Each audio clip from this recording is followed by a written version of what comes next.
Halo semuanya, selamat datang di sesi mentoring hari ini. Sekarang kita akan bahas sesuatu yang dekat banget nih dengan kehidupan kita sebagai mahasiswa, yaitu pemahaman holistik isu sosial. Tapi jangan khawatir, ini bukan kuliah satu arah. Aku pengen kalian semua juga ikut nimbrung ya. Kita kasih pendapat, bahkan mungkin cerita-cerita pengalaman pribadi lah. Setuju ya? Oke, sip. Kita langsung masuk aja. Oke, sebelumnya kita mungkin record lagi lah materi day 2. Nah, kita coba ingat dulu ya. Aku mau tanya, untuk kalian siapa sih itu mahasiswa? Coba kamu. Oke, nah mahasiswa itu bukan cuma orang yang kuliah, tapi juga punya posisi dan peran di masyarakat sebagai insan akademis yang kritis. Jadi bukan sekedar kayak mungkin julukannya kupu-kupu, kuliah pulang gitu. Itu bukan ya, bukan kayak gitu ya julukannya ya. Oke. Nah, mahasiswa itu bisa disebut sebagai mikrokosmos dalam masyarakat. Maksudnya apa? Nah, coba kalian boleh jawab. Yap, artinya kita tuh miniatur untuk dari masyarakat luas, apa yang ada di luar sana bisa kita temui dalam lingkup mahasiswa. Jadi jangan heran kalau kampus kadang jadi mini dramanya society, mungkin kalau kalian pernah dengar. Oke, kita masuk ke posisi dan peran mahasiswa dalam masyarakat. Oke, coba deh kalian bayangin kalau mahasiswa cuma fokus ke tugas dan ujian. Oh enggak, aku mungkin nggak jawab. Oke, sip. Coba sekarang kalian bayangin ya, kalau misalkan itu mahasiswa cuma fokus ke tugas dan ujian saja, apa masyarakat bakal rugi? Gimana kalian? Ya, mahasiswa pun punya tanggung jawab yang lebih juga. Bukan cuma belajar, tapi juga berkontribusi buat masyarakat juga. Dan ini juga diatur dalam UU nomor 12 tahun 2012, yang dimana mahasiswa wajib untuk mengembangkan diri dan mengabdi pada masyarakat. Jadi kalian tuh semua tuh kayak calon game changer bangsa lah bahasanya gitu. Nah, kita masuk ke hak dewan dan kewajiban mahasiswa. Ini tuh juga diatur nih dalam UUD RI 1945. Nah, ada yang nggak yang bisa sebutin satu hak mahasiswa menurut UUD 1945? Nah, bagus nih. Selain hak, juga ada yang namanya kewajiban, yakni mengembangkan potensi diri, menjunjung moral, dan jadi agen perubahan. Jadi kalau ada yang bilang, mahasiswa tugasnya belajar doang, kasih tau deh, kalau kita juga punya peran sosial, makasih. Nah, kita masuk nih ke peran mahasiswa yang pertama, yakni agent of change. Nah, kalian pasti sering denger nih, atau mungkin ada beberapa mungkin belum pernah mendengar kayak istilah agent of change. Atau mungkin coba angkat tangan yang udah mungkin pernah mendengar, angkat tangan coba. Oke, nah pertanyaannya, apakah masyarakat masih melihat mahasiswa sebagai agen perubahan? Coba kalian bisa diskusi dulu 1-2 menit. Nah, oke. Menurut Ronald J. Havelock, kita bisa jadi katalisator, fasilitator, pemberi solusi, dan menjadi penghubung. Jadi kalau bukan kita yang mau dorong perubahan, siapa lagi? Gitu. Kita lanjut. Oke, kita skip. Oke. Nah, Nah, hati-hati nih dengan title yang namanya Agent of Change. Kenapa sih harus jadi hati-hati? Bukan Agent of Change itu bagus. Tapi jangan sampai kita ini tuh terlalu eksklusif, merasa kayak hanya mahasiswa yang bisa jadi pengubah. Kalau begitu mudah banget dong bagi penguasa buat membungkam dengan bikin kita sibuk kuliah aja gitu. Jadi ingat, kita tuh memang lagi perubahan, tapi bukan satu-satunya. Gitu. Oke, kita masuk nih. Nah, kita bayangkan juga nih, bila yang mampu menyuarakan keberamahannya itu mahasiswa saja gitu.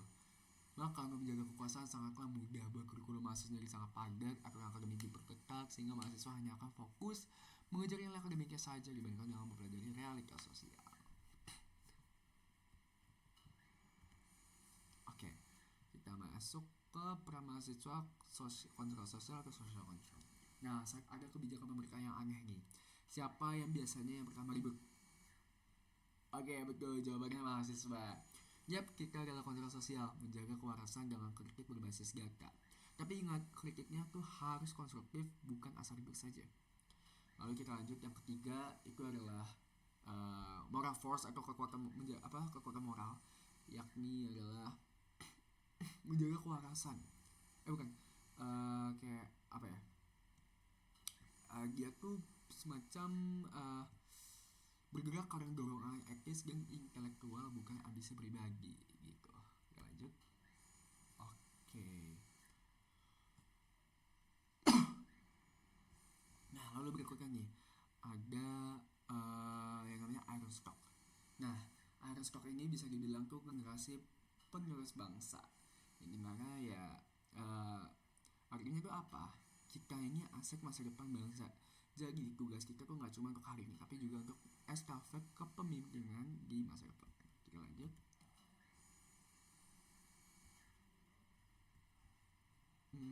Kita bahas ini lah ya.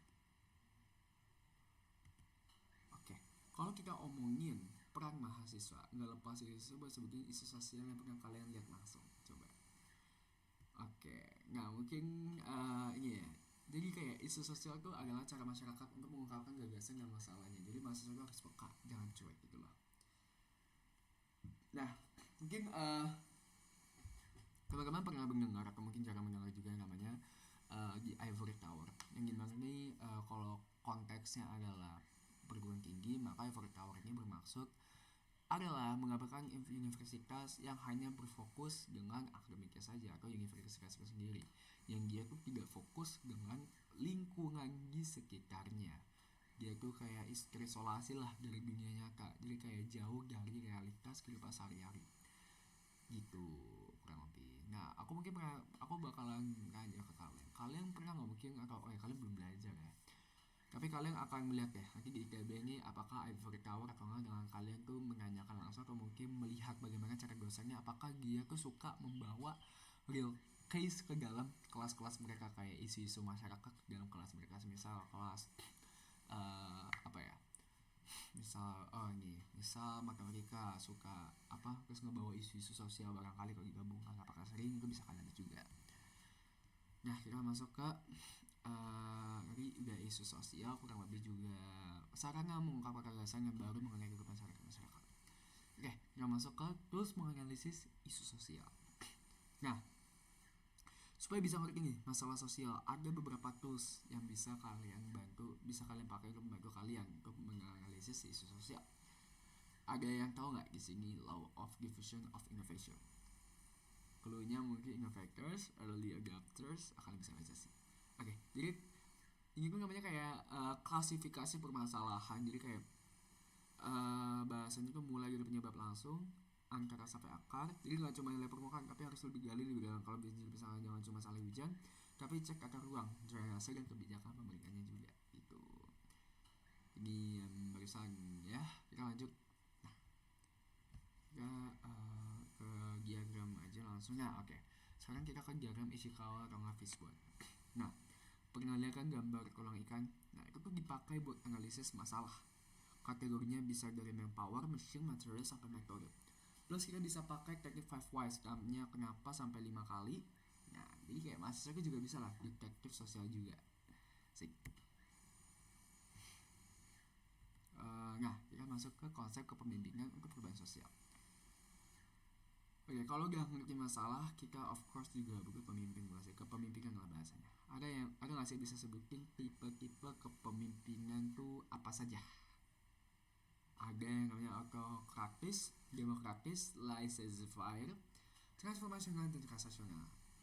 Nah, aku tanya nih ke kalian, kalau kalian jadi pemimpin organisasi mahasiswa, gaya mana nih yang kalian akan pilih? Karena nggak semuanya bakalan bagus gitu.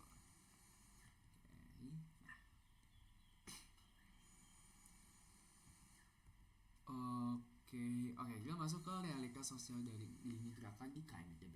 Dari di KMITB ini ada 3 lini gerakan, yaitu sosial kemasyarakatan, sosial politik, dan karya inovasi. Menurut kalian lebih cocok bergerak gimana nih? Yang penting ketiganya saling terhubung. Jadi gerakan mahasiswa bisa utuh dan saling berdampak juga. Jangan cuma sosial politik aja, jangan cuma sosial masyarakat, apapun jangan karya inovasi. Jangan salah satu sih. Ya. Nah, oke, ini udah jelas juga. Oke. Ya sudah bahas panjang dari definisi mahasiswa, peran isu sosial sampai kepemimpinan. Ingat, mahasiswa itu juga bukan cuma status, tapi peran nyata di masyarakat. Sekarang aku lempar ke kalian, ada pertanyaan, kritik atau pengalaman pribadi yang mau di-share barangkali. Sekian, terima kasih. Assalamualaikum warahmatullahi wabarakatuh.